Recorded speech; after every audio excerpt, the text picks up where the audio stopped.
সাধারণ জ্ঞানের অষ্টম ক্লাসে আমি তোমাদের সাথে কথা বলবো দক্ষিণ আফ্রিকা দেশটি নিয়ে। আফ্রিকা মহাদেশ থেকে কোয়েশ্চেন করতে গেলে এই দেশটি সবার আগে চলে আসে। সো দক্ষিণ আফ্রিকা নিয়ে আমরা কথা বললে দেখবো যে দক্ষিণ আফ্রিকার সাথে একটা সংগঠন খুব ভালোভাবে জড়িত, যার নাম হচ্ছে এএনসি। কি? এএনসি, এই সংগঠনটি। সো এএনসি কেন জড়িত? কারণ এর নামই হচ্ছে আফ্রিকান ন্যাশনাল কংগ্রেস বা এএনসি। একটু যদি দেখো, কৃষ্ণাঙ্গদের জাতীয় সংগঠন হলো আফ্রিকান ন্যাশনাল কংগ্রেস বা এএনসি। এএনসি গঠিত হয় 8 জানুয়ারি 1912 সালে। অর্থাৎ কবে? 1912 সালে এএনসি প্রতিষ্ঠিত হয়। আর এর পরের বছর 1913 সালে কি হয়েছিল বলতো? এক্স্যাক্টলি রবীন্দ্রনাথ ঠাকুর নোবেল পুরস্কার পেয়েছিল। আবার এই 1912 সালেই কিন্তু টাইটানিক ডুবে গিয়েছিল। জাস্ট এইভাবে একটু রিলেট করে পড়বা। তারপরে দেখো কমনওয়েলথ ত্যাগ। এই যে সমগ্র বিশ্বে বর্ণ বৈষম্য ছিল, অর্থাৎ কৃষ্ণাঙ্গদের উপর অত্যাচার করা হতো, কৃষ্ণাঙ্গরা শ্বেতাঙ্গদের মতো, অর্থাৎ যাদের সাদা চামড়া তাদের মতো সমান অধিকার পেত না, এটার জন্য সমগ্র বিশ্বে আন্দোলন তৈরি হয়েছিল। এবং সেই জায়গায় কমনওয়েলথ নীরব ভূমিকা পালন করায় 1961 সালে দক্ষিণ আফ্রিকা চিন্তা করে তারা এই কমনওয়েলথ ত্যাগ করে যাবে। বাট আমরা দেখতে পাই পরবর্তীতে আমরা তাদের তৎকালীন যে প্রেসিডেন্ট ছিল, অর্থাৎ তোমার ডব্লিউ ক্লার্ক, তিনি এবং নেলসন ম্যান্ডেলার সমন্বয়ে এই বর্ণবাদ বৈষম্যর সমাধান ঘটে।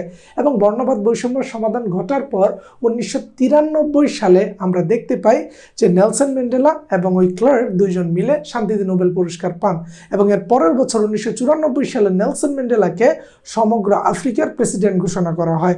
সো এটা হচ্ছে চমৎকার বিষয়টা, যখন নেলসন ম্যান্ডেলা সমগ্র আফ্রিকার তোমার হচ্ছে প্রেসিডেন্ট নির্বাচিত হয়, তৎকালীন সময়ে কিন্তু তিনি আবার কমনওয়েলথে যোগ দিয়েছিলেন, যেহেতু বর্ণ বৈষম্যর সমাধান ঘটেছিল। সো এই তথ্যটা এখানে দেয়া আছে। আমরা যদি পরবর্তী জিনিসটা দেখি, যে ডব্লিউ.ডি. ক্লার্ক, দেখো দক্ষিণ আফ্রিকার শেষ যে শ্বেতাঙ্গ প্রেসিডেন্ট ছিলেন তিনি ছিলেন ডব্লিউ.ডি. ক্লার্ক।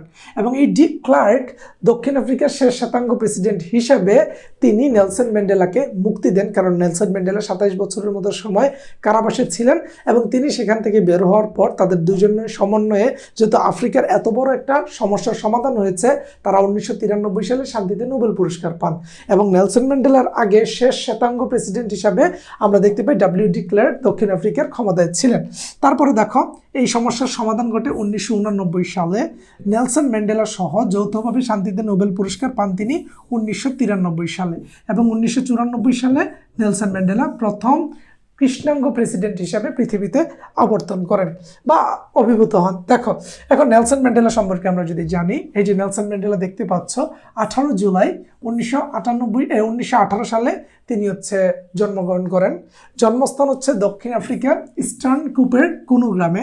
তার মৃত্যু 5 ডিসেম্বর 2013।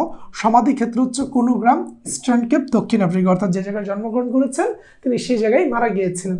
তারপরে দেখো রাজনৈতিক দল ছিল এএনসি। এএনসিতে যোগদান হচ্ছে 1943 সালে। তার মানে নেলসন ম্যান্ডেলা এএনসিতে যোগদান করেছিলেন 1943 সালে। আর এই এএনসি গঠনে কিন্তু মহাত্মা গান্ধীর অনেক অবদান ছিল এই এএনসি গঠনের ক্ষেত্রে, বা এই এএনসির সাথে সে যুক্ত ছিল। ঠিক আছে। তারপরে দেখো যে নাশকতামূলক কার্যক্রমের সাথে জড়িত থাকার অভিযোগে গ্রেফতার হন 1962 সালে। তাকে সেন্ট রুবেন দ্বীপে, অর্থাৎ তাকে কোন দ্বীপে তোমার নির্বাসন দেওয়া হয়েছিল? সেন্ট রুবেন দ্বীপে 1964 সালে। রুবেন দ্বীপ থেকে পুল সোমর কারাগারে প্রেরণ করা হয় 1982 সালে। সেন্ট রুবেন দ্বীপ অবস্থিত আটলান্টিক মহাসাগরে। এইটা আরেকটা গুরুত্বপূর্ণ প্রশ্ন, যে সেন্ট রুবেন দ্বীপ কোথায় অবস্থিত? আটলান্টিক মহাসাগরে। মুক্তি লাভ করেন তিনি 1990 সালে এবং কারাভোগ করেন দীর্ঘ 27 বছর। তার কয়েদি নাম্বার ছিল 46664, এটা মাথায় রাখবা। শান্তিতে নোবেল পুরস্কার পান 1993 সালে। তিনি বাংলাদেশে এসেছিলেন 1997 সালে। বাংলাদেশ আগমনের সময় সফরসঙ্গী ছিলেন ইয়াসির আরাফাত 1997 সালে, এবং তার অপর নাম ছিল মাদিবা। এবং ইয়াসির আরাফাত ছিলেন হচ্ছে, তোমার একটা জিনিস খেয়াল করবা, 1993 সালে আমরা যেমনটা বলেছি নেলসন ম্যান্ডেলা শান্তিতে নোবেল পুরস্কার পান, তার পরের বছর 1994 সালে কিন্তু এই ইয়াসির আরাফাত শান্তিতে নোবেল পুরস্কার পেয়েছিলেন। মানে পরপর 2 বছর এরা 2 ব্যক্তি, এবং এই 2 ব্যক্তি একই সাথে তোমার বাংলাদেশে বেড়াতে এসেছিলেন কবে? 1997 সালে। তারপরে যদি একটু দেখো, ম্যান্ডেলা দিবস বলা হয় 18 জুলাই, অর্থাৎ তার যে জন্মদিন সেদিনই ম্যান্ডেলা দিবস বলা হয়। ম্যান্ডেলা স্কোয়ার অবস্থিত প্যারিসের ফ্রান্সে, ফ্রান্সে অবস্থিত ম্যান্ডেলা স্কোয়ার। বিখ্যাত আত্মজীবনী a long walk two freedom এবং কনভারসেশন উইথ মাই সেলফ, এই দুইটা বই কিন্তু তার লেখা। সো এই দুইটা বইয়ের নাম একটু জানা লাগবে, a long walk two freedom, conversation with my self. তার বিখ্যাত উক্তি education is the powerful weapon. তারপরে দেখো, ম্যান্ডেলাকে নিয়ে নির্মিত চলচ্চিত্রের নাম দ্য হিউম্যান ফ্যাক্টর। এটা কিন্তু গুরুত্বপূর্ণ একটা প্রশ্ন, দ্য হিউম্যান ফ্যাক্টর। এর আগের বার আমরা দেখেছিলাম ঢাকা বিশ্ববিদ্যালয়ের ভর্তি পরীক্ষায় এসেছিল যে মার্ক জাকারবার্গকে নিয়ে যে ছবিটা নির্মাণ করা হয়েছিল সেটার নাম কি, দ্য সোশ্যাল নেটওয়ার্ক। এই যে তথ্যগুলো জেনে রাখবা, দ্য সোশ্যাল নেটওয়ার্ক, আর এইটার নাম হচ্ছে দ্য হিউম্যান ফ্যাক্টর। আমরা পরবর্তীতে যদি চলে যাই, আমাদের একটা কোর্স আছে, এটা নিয়ে একটু বলে দেই। আমাদের ঢাকা বিশ্ববিদ্যালয়ের ভর্তি প্রস্তুতির জন্য মানবিক কিংবা বিভাগ পরিবর্তন ইউনিটের একটা কোর্স চলছে, যেখানে বাংলার ক্লাস 20টি, ইংরেজির ক্লাস 20টি এবং সাধারণ জ্ঞানের গুরুত্বপূর্ণ 20টি ক্লাস দেওয়া হচ্ছে। ক্লাসগুলো আমরা নেওয়ার জন্য একজন স্টুডেন্টকে এই নাম্বারে যোগাযোগ করতে বলি, কিংবা ফেসবুক পেজে তুমি মেসেজ দিতে পারো। আমাদের ক্লাস শেষে ফাইনাল মডেল টেস্ট থাকবে 20টা, যেখানে 60টা করে MCQ থাকবে ঢাকা বিশ্ববিদ্যালয়ের খ ইউনিটের প্রশ্নের আলোকে। 1 জানুয়ারি থেকে ক্লাস শুরু হয়েছে, যেটা বর্তমানে চলমান আছে, তুমি চাইলে এখন ভর্তি হতে পারো। 1 জানুয়ারি থেকে 3-4টা ক্লাস অলরেডি হয়ে গেছে। কোর্স ফি আমাদের 3000 টাকা, এবং তুমি ভর্তি হতে চাইলে নাম্বারে কল দিতে পারো। ক্লাসগুলো আমরা খুবই যত্নের সাহায্যে নিচ্ছি, বিস্তারিত জানতে পারবা, কারণ এখানে বিস্তারিত বলে সময় নষ্ট করবো না, কারণ আমাদের এই কোর্সে 1200-র মতো শিক্ষার্থী যুক্ত আছে। সো আমি চাই তুমিও যুক্ত হও, বিশ্ববিদ্যালয়ের ভর্তি প্রস্তুতিতে একটা বড় অবদান রাখো তোমার নিজের ক্ষেত্রে, এবং আমাদের এই কোর্সের মাধ্যমে ঢাকা বিশ্ববিদ্যালয়ে আসার পথটা তোমার আরও সুগম হোক।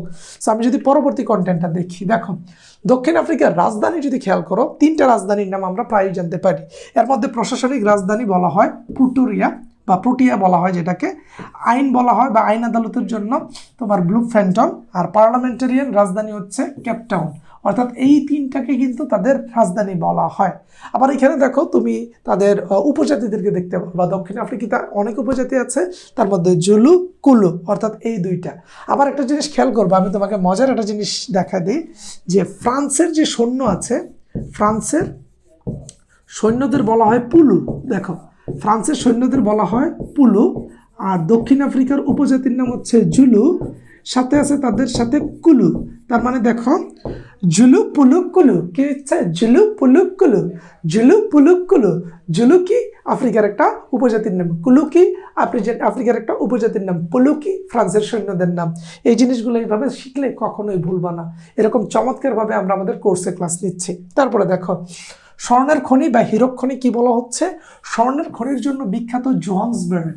আবার দেখো হীরক খনির জন্য বিখ্যাত কিম্বার্লি। সো এই তথ্যগুলোকে একটু মাথায় রাখবা। আফ্রিকার আদিবাসী ও শিল্প নিয়ে কথা বললে দক্ষিণ আফ্রিকার প্রধান আদিবাসী হচ্ছে জুলুকুলু, যাদের কথা বললাম, আর ফ্রান্সের সৈন্যের নাম হচ্ছে পুলু। আফ্রিকা মহাদেশের একমাত্র শিল্পোন্নত দেশ হচ্ছে দক্ষিণ আফ্রিকা।